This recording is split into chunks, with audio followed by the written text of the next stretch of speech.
So, we're going to talk a lot today about the emotional guidance system because that is your key to getting to wherever you want to be.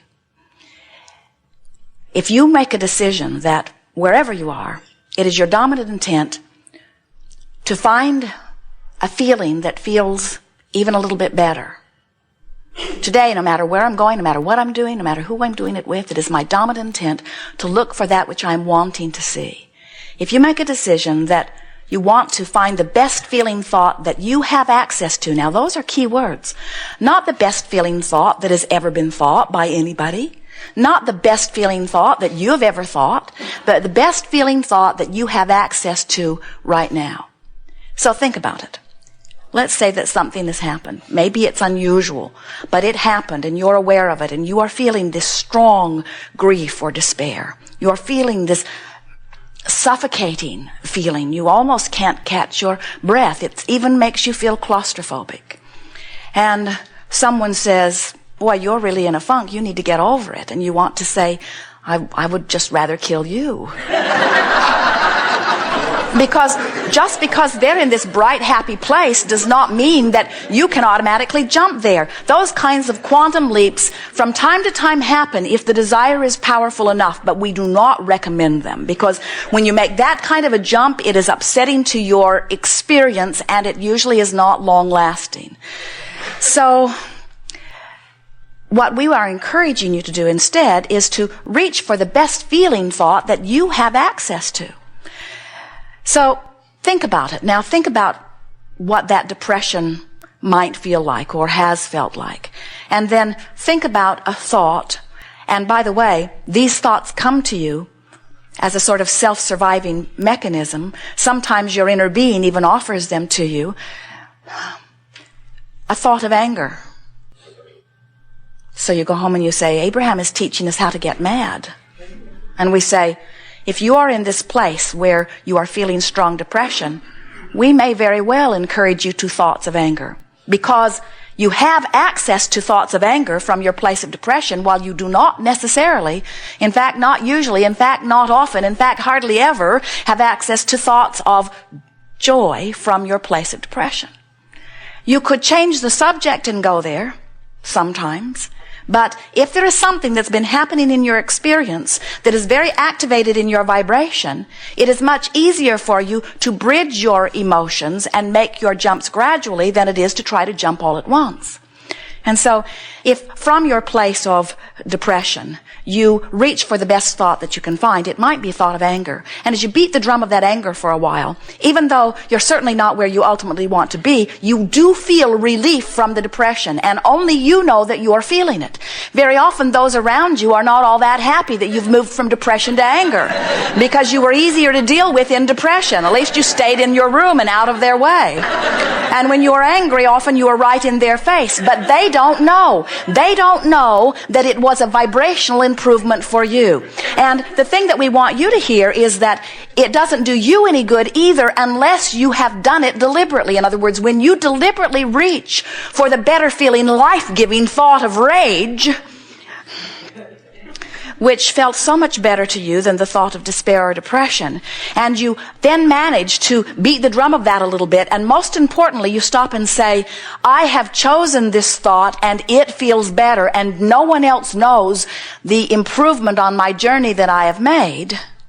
Now you have regained some of your power. And that feeling of powerlessness begins to subside just a little bit. And as that feeling of powerlessness subsides just a little bit, now you're in a different vibrational place, and now you have access to better feeling thoughts that just a little bit ago you did not have access to. But then from anger, you can jump easily into frustration, and from frustration into overwhelmment, and from overwhelmment into pessimism, and from pessimism into maybe some hopelessness, or some pessimistic hopelessness anyway. And then you can move from some hopefulness into optimism, and then you can move into believing, into knowing, into that place where you really are. But it is a gradual process. And by gradual, we don't mean weeks or months or years or even days. We mean you just can't make the jump all at once. And sometimes what happens is, when you are in your place of despair or depression or anywhere along this vibrational meter, and one of your well-meaning Abraham friends who says, you know, you create your own reality,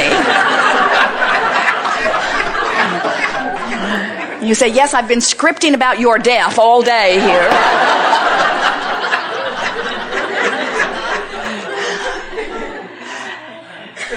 That friend, no matter where they are, does not know what your vibrational content is. You are the only one that knows that you've made improvement.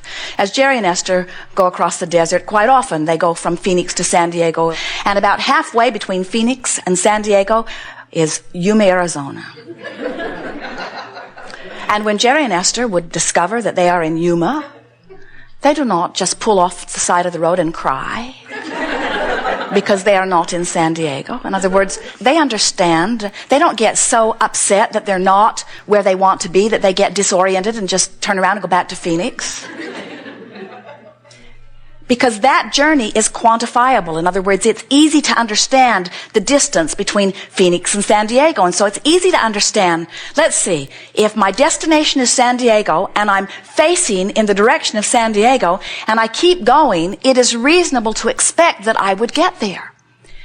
And the same thing is true of everything that you want, no matter what it is, whether it is a lover, whether it's an improved relationship, whether it is more money, whether it is a different body condition.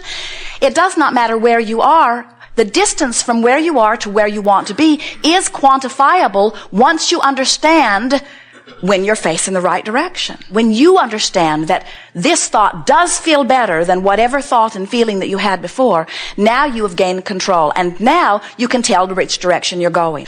Depending on different subjects, you might have different emotional set points. Relative to finances, you might feel very comfortable. Relative to your body, you might be in despair. Relative to your relationship, you might be feeling better. In other words, different subjects activate within you different vibrational ranges.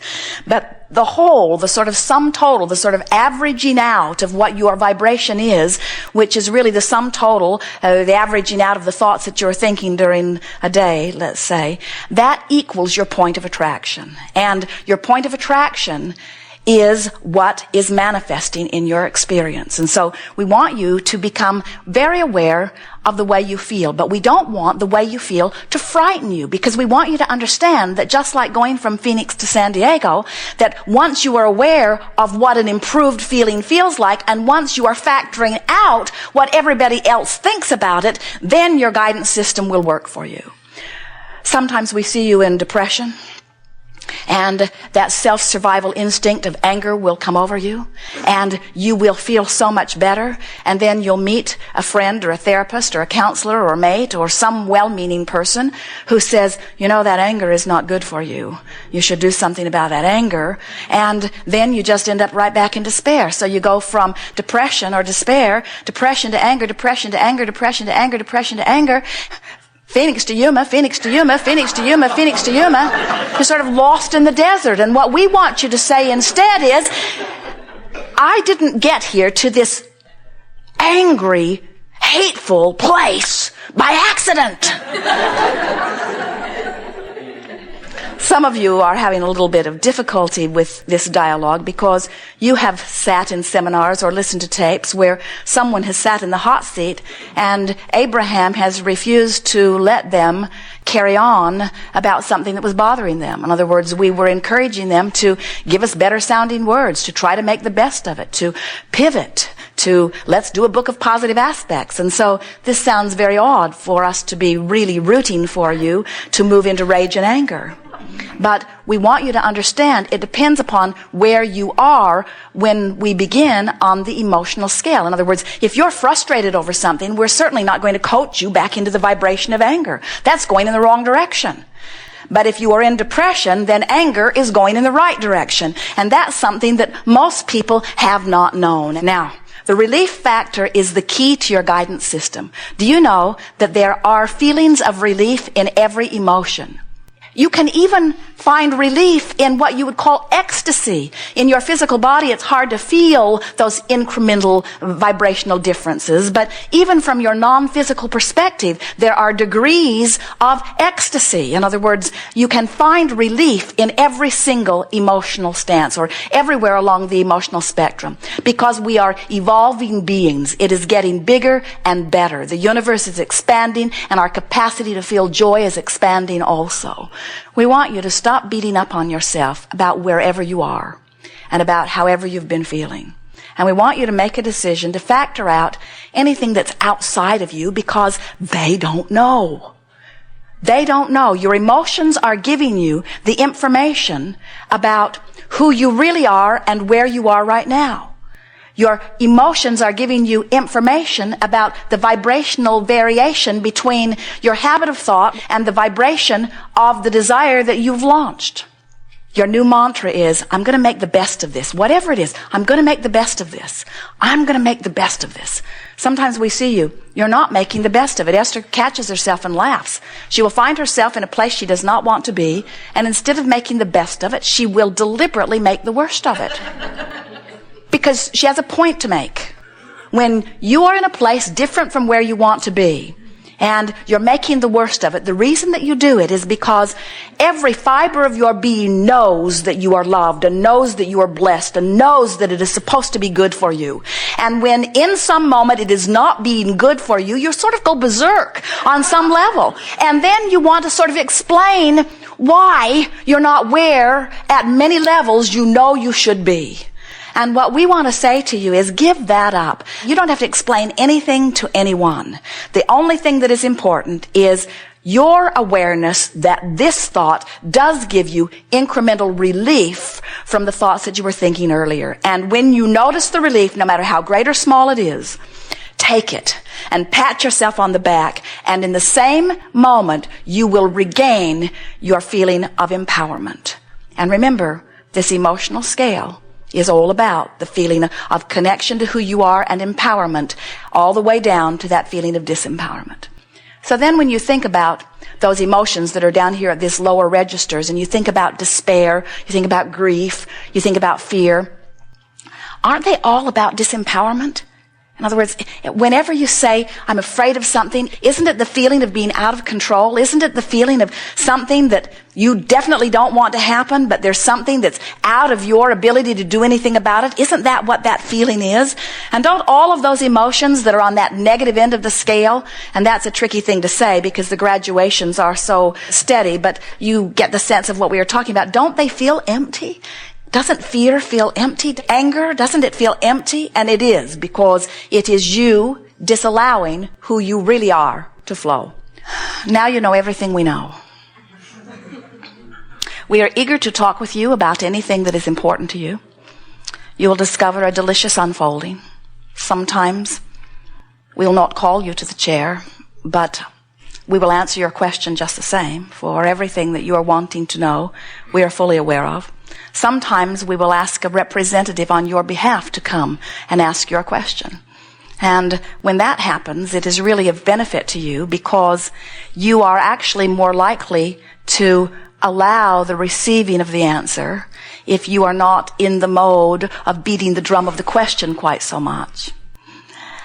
This is really co-creating at its best. It is our anticipation that we will together literally take thought beyond that which it has been before. We have enjoyed this interaction immensely.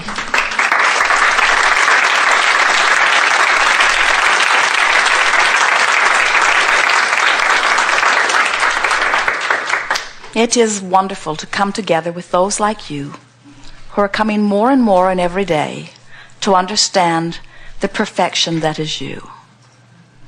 You will never get it done, and you cannot get it wrong. But it is supposed to be fun. It is supposed to feel good. You are supposed to feel good. You are blessed, loved beings, and you are supposed to thrive. So get on with it. There is great love here for you. We are complete.